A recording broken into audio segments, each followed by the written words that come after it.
Good morning students. आज हम English का लेसन 2 पढ़ेंगे जिसका नाम है uncle Podger hangs a picture.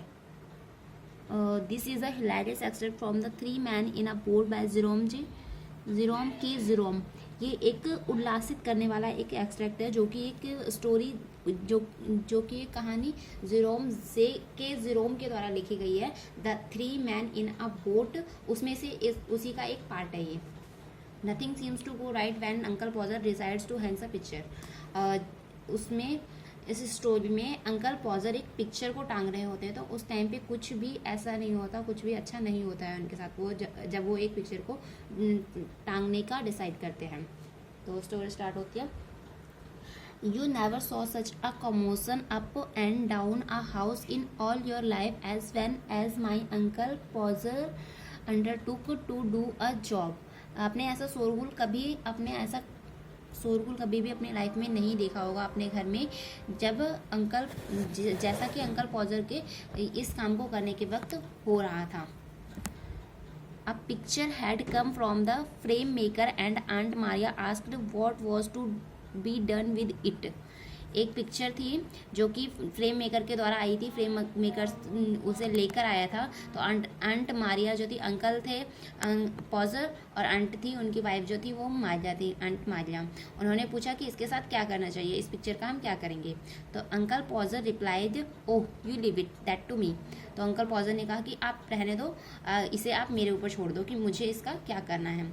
Don't you any of you worry yourself about that, I will do all that. उन्होंने कहा कि तुम में से किसी को भी, ना तुम्हें और ना तुम में से किसी को इसके बारे में चिंता करने की ज़रूरत नहीं है कि इस पिक्चर का क्या करना है, इसको कैसे टांगना है, इसे मैं देख लूँगा, मैं कर लूँगा खुद ही। He took off his coat and began. उन्होंने अपना कोट उतारा, साइड में रख दिया और अपना काम स्टार्ट कर दिया। He send the girl out for 6 pennyworth of nails. उन्होंने एक गर्ल को, एक लड़की को भेजा नील्स लाने के लिए, यानी कि नेल मीन्स होता है कील, तो कील लाने के लिए उन्होंने उसे भेजा। And then one of the boys after her to tell that her size to get. और एक लड़के को भेजा साथ में कि उसे बताने के लिए कि उसे कौन सी साइज की कील जो है वो चाहिए। And from that he gradually work down and started the whole house. और इसके बाद उन्होंने अपना काम स्टार्ट कर दिया।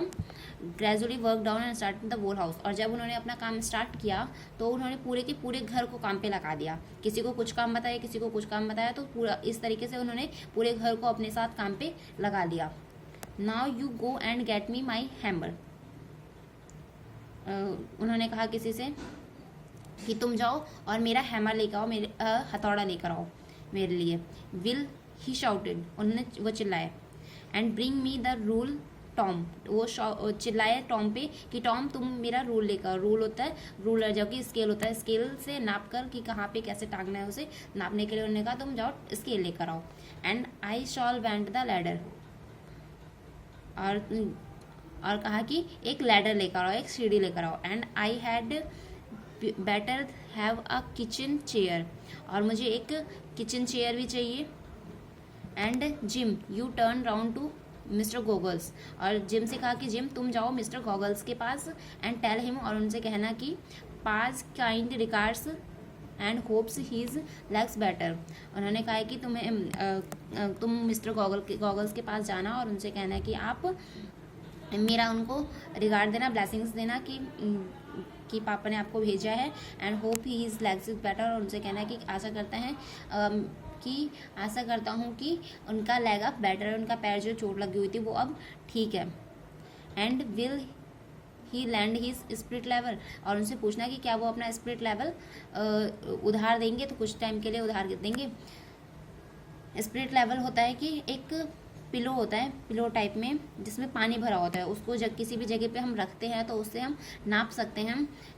अगर पानी भरी चीज़ में अगर हम कहीं पे भी रखेंगे तो अगर समतल जगह होगी तो पानी इक्वल दिखाई देगा, और अगर वो जगह ऊंची नीची होगी तो वो उस साइड को पानी चला जाएगा। तो वो पता करने के लिए होता है कि कहाँ पे कैसे कि वो जगह समतल है या नहीं है। And then he lifted the picture and dropped it. और उसके बाद वो पिक्चर को टांगने लगे, तो जैसे ही वो पिक्चर को उन्होंने टांगा तो वो गिर गई। And it came out of the frame, और वो फ्रेम में से बाहर निकल कर गिर गई। And he try to save the glass, उन्होंने ग्लास को सेव करने को, उसमें जो कांच लगा होता है उसके ऊपर, उसको सेव करने की कोशिश की। एंड कट हिमसेल्फ, तो जब वो उसे बचाने लगे तो उनका हाथ कट गया। And then he sprang around the room, तो जैसे ही उनका हाथ कटा तो वो पूरे रूम में इधर उधर दौड़ने लगे। लुकिंग फॉर हिज हैंडकरचीफ, अपनी हैंडकरचीफ, अपनी हैंकी को ढूंढने के लिए वो इधर उधर रूम में घूमने लगे। He could not find it, तो और जब वो हैंकी को ढूंढ रहे थे तो उन्हें हैंकी नहीं मिल रही थी। Because it was in the pocket of the coat, क्योंकि वो उनकी पॉकेट जो कोट उन्होंने पहना हुआ था उसके कोट में रखी हुई थी उनकी हैंडकरचीफ, उनकी hanky.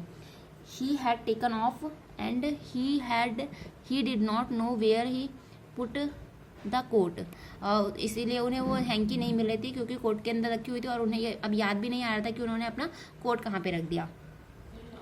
Doesn't anybody in the whole house know where is my coat is, उन्होंने पूरे हाउस में जितने भी लोग थे उन सबसे पूछा कि क्या तुम में से किसी को भी नहीं पता कि मेरा कोट कहाँ पे रखा हुआ है, मैंने अपना कोट कहाँ पे रखा था। I never came across such a set in my life upon my world I didn't, वो कह रहे हैं मैंने ऐसा कभी नहीं देखा अपनी लाइफ में, ऐसा कभी नहीं देखा था कि तुम छः के छः यहीं पे थे और मैंने अपना कोट रखा और तुम में से किसी ने भी मेरा कोट नहीं देखा। And you can't find a coat then I put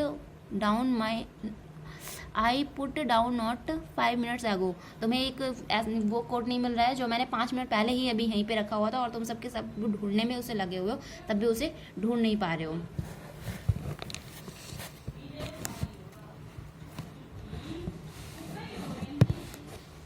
then he got up and found he had been sitting on it, तब उन्होंने जब वो उठे वहाँ से तो उन्होंने देखा कि वो जहाँ पे बैठे हुए थे उसी के नीचे उसी चेयर पे उनका कोट रखा हुआ था।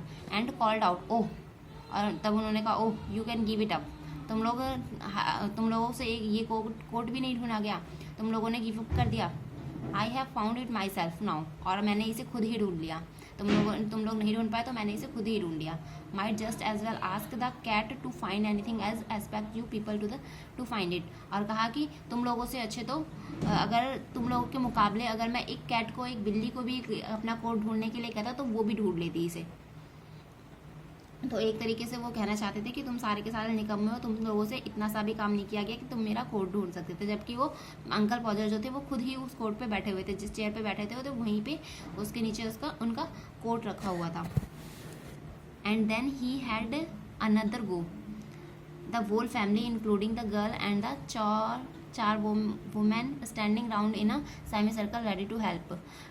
कोट मिलने के बाद उन्होंने अपनी हैंकी को अपने हाथ पे बांध लिया, फिर उसके बाद फिर से वो दोबारा से फ्रेम को टांगने लग गए, उसके ऊपर दीवार पे फिर से फ्रेम को टांगने लग गए। तो जब वो टांग रहे थे तो उनके चारों तरफ जितने भी लोग थे हेल्प करने के लिए उनको सेमी सर्कल, एक सर्कल की तरह सर्कल बना के, ऐसे सर्कल बना के सारे खड़े थे। मान लो अंकल पॉजर यहाँ पे हैं और वो यहाँ दीवार पे वो फ्रेम टांग रहे हैं, उसके चारों तरफ वो सब हेल्प करने के लिए, यहाँ पे कोई हथौड़ा लेके कोई जिससे भी जो भी मंगवाया था वो सब लेके खड़े थे उनकी हेल्प करने के लिए। 2 people held the chair, a third helped him up on it, दो लोगों ने उनकी चेयर पकड़ी हुई थी, तीसरा उनकी हेल्प करने में लगा था।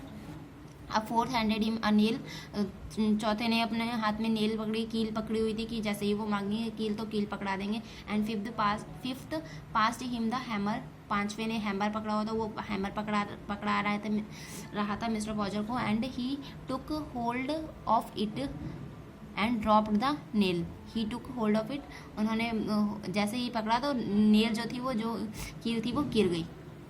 There he said in a injured tone, now the nail's gone, तब उन्होंने एक इंजर्ड टोन में एक जैसे कि चोट लग गई हो उन्हें, उस आवाज़ में कहा कि नेल्स जो है वो गिर गई। इसके आगे हम यहाँ तक कर लिया, हम इसके आगे बढ़ेंगे नेक्स्ट पार्ट में वीडियो के।